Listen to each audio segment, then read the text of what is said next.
Sales and Success Center. One of the tools you get access to is called the Sales Center. This center is really meant for your sales team. It's where they will be able to manage and keep track of all their prospects, as well as run digital snapshot reports. On the left-hand side, you will see the navigation area. It's very straightforward and very easy to read. Under the account section, you'll have your accounts where you can flip through and manage all of your accounts. Under pipeline, you have your pipeline, which is really meant for your opportunities.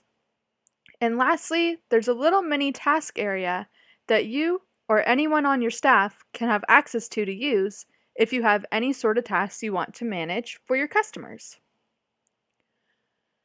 The first step in using the Sales Center is to add a prospect. You can find this in the top right-hand corner under the button called Create Prospect. Once you click on it, you'll be brought to a page where you can search for the business. This search is powered by Google. I'm going to search for Disneyland. And as you can see, multiple locations are appearing.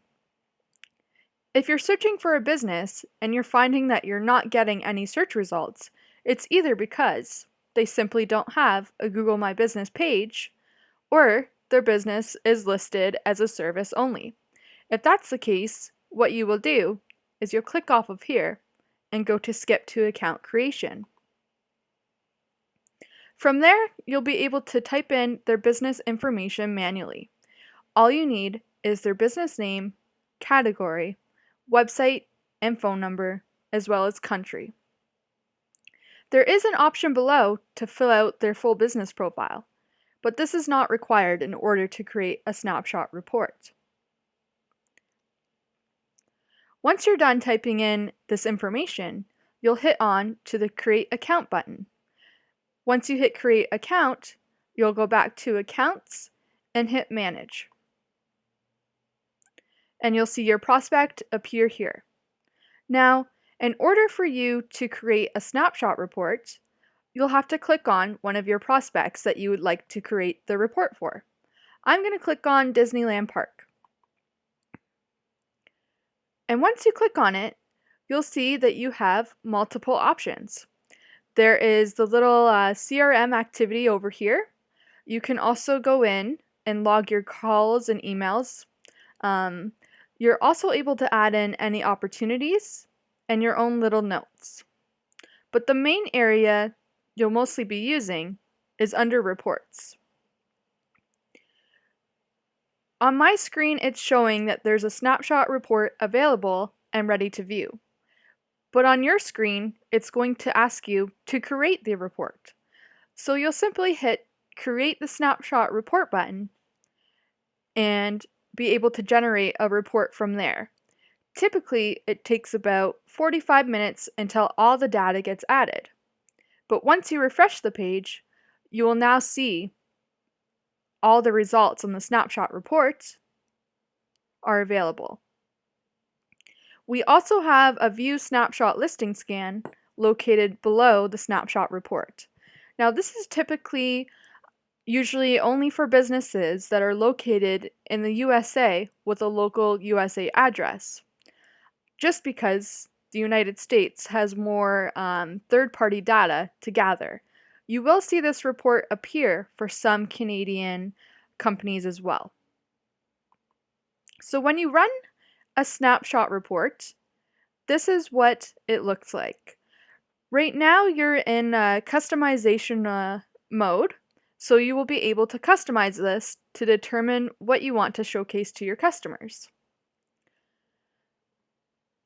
You'll be able to check off these checkboxes if you don't want to show the letter grades, or maybe only show the secondary letter grades, as well as there's an option to not show images or not. For example, you can see images below, and if you don't want them to appear, you simply just check it off. The report also has an option for you to deliver it in different languages in the top right-hand corner next to the print button. Snapshot reports are really meant to allow you to have that conversation with your customer about reviewing their current digital presence and then to be able to start making decisions on where they need to prioritize and what they need to be spending money on. And that's what this report is really all about. Another great thing about a snapshot report is that you'll be able to compare with other people in their industry. So if you go under the competitor section and you click on SEO and advertising, you'll be able to type in their direct competitor. So as we scroll through, the first section of the snapshot report at the beginning will just give you a brief overview of the business name, address, phone number, and website. And then you'll see their overall score.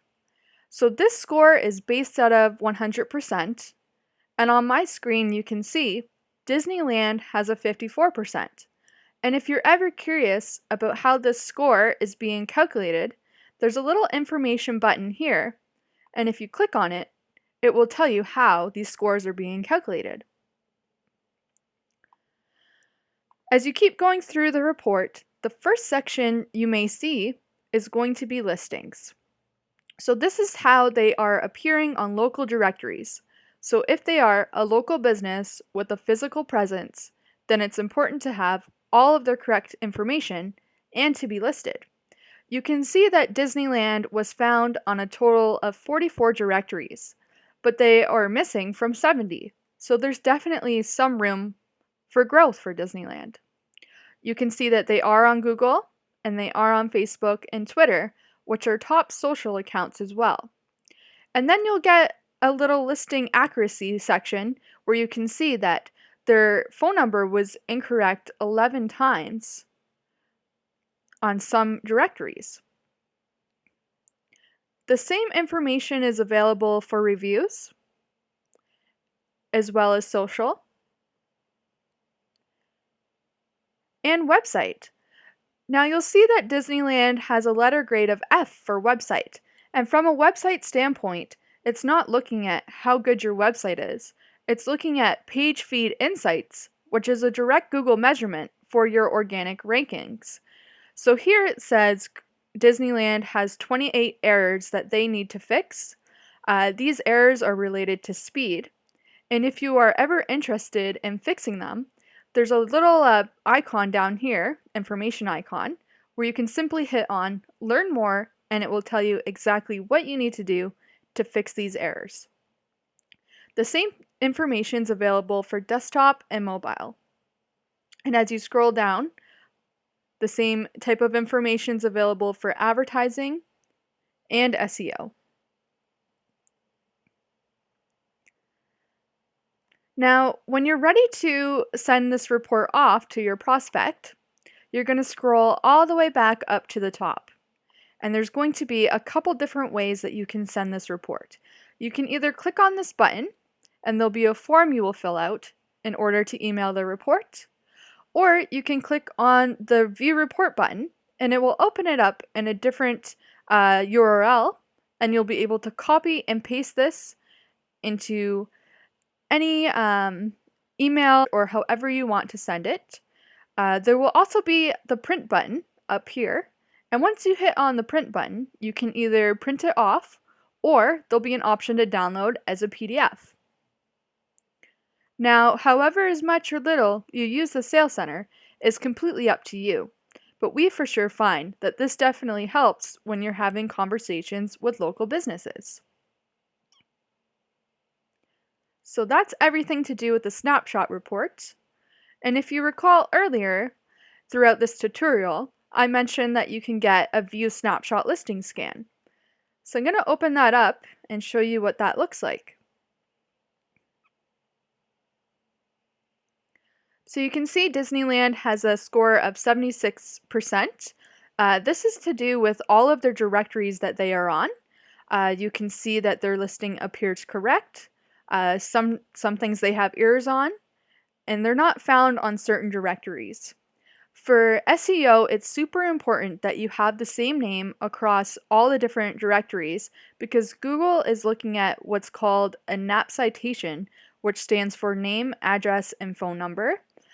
These things are very simple to fix, and if your prospect or client is ever interested in fixing them, your label does have a directory sync service that can do this for them.